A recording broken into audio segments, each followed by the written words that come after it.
Close to nature is close to your world. Myron Homes, Cherubic Farms at Chevilla, 7799 949104.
ఆశీర్వాదం కోసం తీసుకుని వెళ్తున్నామండి.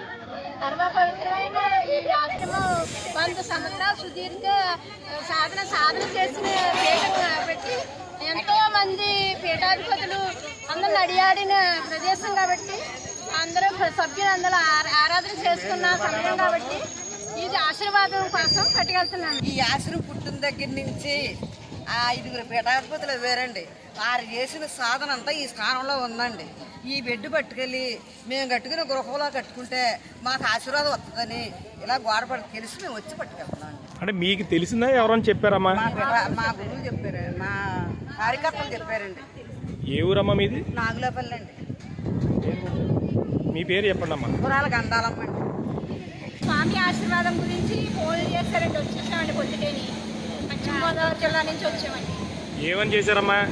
అదే 100 సంవత్సరాలు అయింది వాడిస్తున్నారు, గవర్నమెంట్ కాళ్ళు ఒక ఇంటికి పట్టుకెళ్ళండి అని చేశారండి.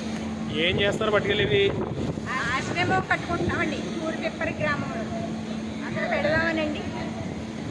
ఏం పేరమ్మా మీ పేరు? అద్దాల సూర్యచంద్రకుమారి. శ్రీ శ్రీ శ్రీ విజ్ఞాన విద్య ఆధ్యాత్మిక పీఠాచార్యులు డాక్టర్ ఉమరాల విశ్వ సద్గురుమూర్తికి, పూర్వ పీఠాధిపతులందరికీ, పెద్దమ్మ గారికి, చిన్నమ్మ గారికి నా సాష్ట నమస్కారాలు. నా పేరు జి రమణ అండి, రిటైర్డ్ లెక్చరర్, వరంగల్. నేను వరంగల్ నుంచి వచ్చాను. ఇది నేను 1975లో ధర్మం తీసుకున్నాను. కానీ మా తాతల ముత్తాతల నుంచి అంటే ఇది పీఠం యొక్క అంటే 5వ పీఠాధిపతి దగ్గర నుంచి సమాధులు ఇక్కడ ఉన్నాయండి. పంచమ పీఠాధిపతి, అలాగా 9వ పీఠాధిపతి ఇప్పుడు ప్రస్తుతం. 9 తరాల నుంచి వస్తున్నటువంటి ఆశ్రమం ఇది. సుమారుగా 9 లక్షల మంది శిష్యులు ఈ పీఠంలో నేటికి ఉన్నారండి. ఈ 9 లక్షల మంది కూడా స్వామి సద్గురువుల యొక్క ఏది ఆజ్ఞ ఇస్తే ఆ ఆజ్ఞ ప్రకారం భక్తి, విశ్వాసం, లక్ష్యంతో నిర్వహించుకుంటారు. ఈ రోజు మేము ఇక్కడికి రావడానికి కారణం ఏంటంటే ఈ ఇటుగా అనుకుంటారు. మామూలు మనుషులు ఏమనుకుంటారండి, ఈ గోడ మనం గోడ కొట్టించుకోవడం లేదా, ఈ ఇటుకలు ఇంత పవిత్ర ఉన్నదా అనుకుంటారు. ఒక చరిత్ర చెప్పుకుంటే పూర్వం సాయిబాబా కూడా అండి వారి గురువుగారు ఇచ్చినటువంటి ఇటుకని ఒకసారి సాయిబాబా ఇచ్చారు. ఆ సాయిబాబా గారు ఆ ఇటుకని మూట కట్టుకుని ఎక్కడికి వెళ్తే అక్కడ తన తలంపు వైపు పెట్టుకుని దాని మీద పెట్టుకుని పడుకునేవారటండి. సాయిబాబా గారికి తలదిండి ఏదంటే వారు గురువుగారు ఇచ్చినటువంటి ఇటుకండి. అటువంటి మహిమ అందులో ఉంది. అలాగే ఈవేళ ఈ ఇటుకని తీసుకెళ్తున్నాం అంటే ఇప్పుడు మనం శంకుస్థాపన చేస్తున్నాం. శంకుస్థాపన ఎందుకు చేస్తామండి? నవధాన్యాలు వేస్తాం, అందులో పవర్ ఉంటుందండి. అలాగే ఈ ఇటుకను పట్టుకెళ్ళి మన నూతన గృహం నిర్మించుకుంటే అది సుఖాంతంగా, ఆనందంగా, సంతోషంగా అది నిర్మాణం జరుగుతుంది. అది గురువుగారు ఈనాడు అంటే ఇది మామూలుగా ఇటుకంటే మామూలు ఇటుకే, కానీ గురువుగారు ఇందులో ఒక దివ్యమైనటువంటి శక్తిని సంకల్పాన్ని ప్రవేశపెట్టారు. ఈ ఇటుకని మీరు సభ్యులందరూ వచ్చి తీసుకెళ్ళండి. 100 సంవత్సరాల కాలం నాటి నుండేటువంటి ఒక రక్షణ గోడ ఇది. పీఠాధిపతులకి రక్షణగా నిలబడినటువంటి గోడని ఈ 5 పీఠాధిపతులు నిలబడినటువంటి ప్రదేశంలో నిర్మించినటువంటి గోడని ఈ బిటికి పట్టుకెళ్తే మీరు సుఖ సంతోషాలుగా ఉంటారు. లేదా రోజు మీరు ఇల్లు కట్టించుకున్నారు అనుకున్న తులసి పాటకాడ పెట్టుకోండి.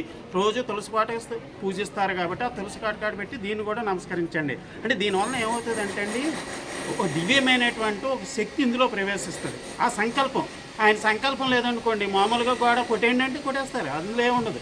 ఇది వేళ మీరు పట్టుకెళ్ళండి అని ఆయన ఎప్పుడైతే సంకల్పించో ఆటోమేటిక్గా అది దివ్యమైన ఒక వైబ్రేషన్స్ ఇందులో ప్రవేశిస్తాయండి. ఆ వైబ్రేషన్స్ వలన కాబట్టి ఇది ఎంతో సుఖాంతంగా మా అందరి శ్రేయస్సు కోరి నిమిత్తం స్వామి మాకు కల్పించారు ఈ అవకాశాన్ని. అంతేకాదు ఈ అవకాశాన్ని నేను సద్వినియోగం చేసుకోవాల్సిందని మేము అందరూ ఆ వరంగల్ నుంచి ఇక్కడికి వచ్చి దీన్ని తీసుకుని వెళ్ళడం జరిగింది. ఇది పవిత్రము అంటే ప్రసాదాలు ఉన్నాయండి, గుళ్ళో ప్రసాదాలు తయారు చేస్తున్నాయి, ఇది నైవేద్యం పెడుతున్నారు. ఇది ప్రసాదం అంటేనే మన ప్రసాదం కళ్ళెత్తుకు తింటాం. అది మామూలు ఇంటికాడ వండుకున్నా కూడా అది ప్రసాదం అనుకుంటామా? అనుకోం కదా. ఇది స్వామి ప్రదేశము, స్వామి నాడే ప్రదేశము, ఒక పుణ్యక్షేత్రము. ఆ పుణ్యక్షేత్రం స్వామి ఆశీర్వదించినటువంటి ఈ విధంగా ఇది మాకు సభ్యులకి ఈ విధమైనటువంటి ప్రసాదాన్ని మాకు అందించడం పీఠాధిపతులందరికీ, పూర్వ పీఠాధిపతులందరికీ కూడా మా తరఫున అందరికీ తరఫున ధన్యవాదాలు తెలియజేస్తున్నాం. మీకు కూడా ధన్యవాదాలు తెలియజేసుకుంటూ ఈ అవకాశం మాకు ఇచ్చినందుకు స్వస్తి.